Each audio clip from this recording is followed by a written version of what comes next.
अजय देवगन की एक famous movie son of सरदार का पार्ट 2 आज थिएटर्स में रिलीज हो चुका है, सन ऑफ सरदार पार्ट 2 नाम से। और जहां पिछली पिक्चर एक एक्शन कॉमेडी मूवी थी, ये पिक्चर बस कॉमेडी है। और इस पिक्चर में कॉमेडी उतनी ही है जितनी फुकरी मूवी में एक्शन सीन्स। अरे नहीं समझे, रुको समझाता हूँ, बस तुम एंड तक देखना। इस पिक्चर ने जो मेरा काटा है ना, मैं कसम से बता नहीं सकता हूँ। पर ज्यादा आगे ना बढ़ के पहले स्टोरी की बात कर लेते हैं। और हाँ, पहले ही बता दे रहा हूँ कि इस पार्ट का पहले पार्ट से कोई भी लेना देना नहीं है, बस नॉस्टैल्जिया हिट कराने के लिए जो एक्टर्स पार्ट 1 में थे वो इस पार्ट में भी है और उनके नाम भी सेम है। तो अगर कहानी की बात करूँ तो कहानी शुरू होती है पंजाब से, जहाँ पर अजय देवगन रहता है, उसकी शादी होती है, उसके 2 जुड़वा बच्चे होते हैं। फिर उसकी बीवी कमाने के लिए फॉरेन चली जाती है और फिर 11 साल के बाद अजय देवगन को वीजा दे के बुलाती है कि अब तुम भी मेरे पास आ जाओ। और जहाँ एक तरफ अजय देवगन परेशान था कि उसकी माँ यहाँ अकेले है, ये है वो है, और वो भी उसे छोड़कर निकल जाता है फॉरेन अपनी बीवी के पास। और याद है मैंने स्टोरी बताने के एकदम स्टार्टिंग में कहा था कि इसके 2 जुड़वा बच्चे हुए थे, तो उन 2 जुड़वा बच्चों को बस स्टार्टिंग के एक गाने में दिखाया गया था और उसके बाद उन्हें पूरे पिक्चर में ना कहीं दिखाया गया और ना ही किसी ने उनके बारे में जिक्र तक की है। खैर अजय देवगन फिर जब फॉरेन पहुंच जाता है तब उसकी बीवी वहां उसे कहती कि मुझे तुमसे तलाक चाहिए, मुझे कोई और पसंद आ चुका है। फिर अजय देवगन को मृणाल ठाकुर मिलती है जिसे उसके पति ने छोड़ दिया और वो उसके नाजायज बेटी को पाल रही है। और वो जो नाजायज बेटी है वो एक अमीर लड़के से प्यार करती है और जो अमीर लड़का है वो रवि किशन का बेटा होता है मूवी में। फिर जब उस बेटी की शादी की बात आती है तो मृणाल अजय से रिक्वेस्ट करती है और उसे सिड्यूस करके कहती है कि तुम इसके पापा बन के शादी में आ जाओ। और सारी बकचोदी फिर उस शादी से शुरू होती है। फिर क्लाइमैक्स में जो इन्होंने किया है,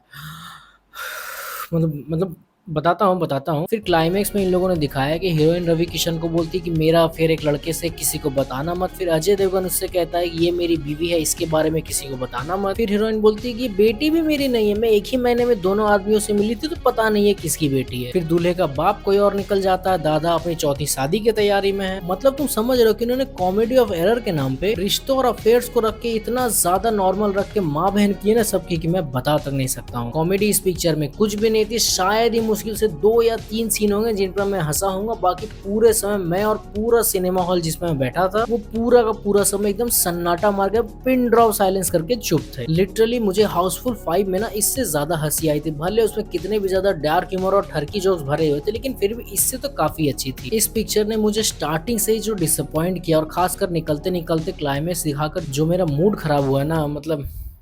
एंड एक्टर्स का मुझे समझ नहीं आता कि शायद उन्हें हिंट मिल जाती है कि खराब फिल्म है तो साले सब मिलके ओवर एक्टिंग करने लगते हैं। लाइक सीरियसली सब ने इस पिक्चर में भर भर के ओवर एक्टिंग की। पूरी पिक्चर में किसी से कॉमेडी नहीं हो रही, सब लोग बस कॉमेडी करने की कोशिश ही कर रहे हैं शुरुआत से लेकर अंत तक, लेकिन कोई कॉमेडी कर ही नहीं पा रहा है। लिटरली यार पार्ट 1 इससे 1000 गुना ज्यादा अच्छी थी। मैंने उसे कसम से 2 या 3 महीने पहले रीवॉच किया था और मुझे फिर भी मजा आया था। हाँ आई नो वो रीमेक थी, लेकिन फिर भी इस मूवी से तो काफी ज्यादा बढ़िया थी। मुझे इससे थोड़े बहुत एक्सपेक्टेशन थे, लेकिन फिर भी अब क्या बोलूं, रहने दो। तो देखो मेरा यही कंक्लूजन है कि ये मूवी एकदम बेकार है, वेस्ट ऑफ टाइम है, वेस्ट ऑफ मनी है, तो बिल्कुल भी मत जाना। अगर कभी मन करे ओटीटी पर आ जाए तो शायद देख लेना, वरना मत ही देखना। बाकी मिलता हूँ आप लोगों से अगले वीडियो में, तब तक के लिए जय श्री राम, खुदा हाफिज एंड वंदे मातरम।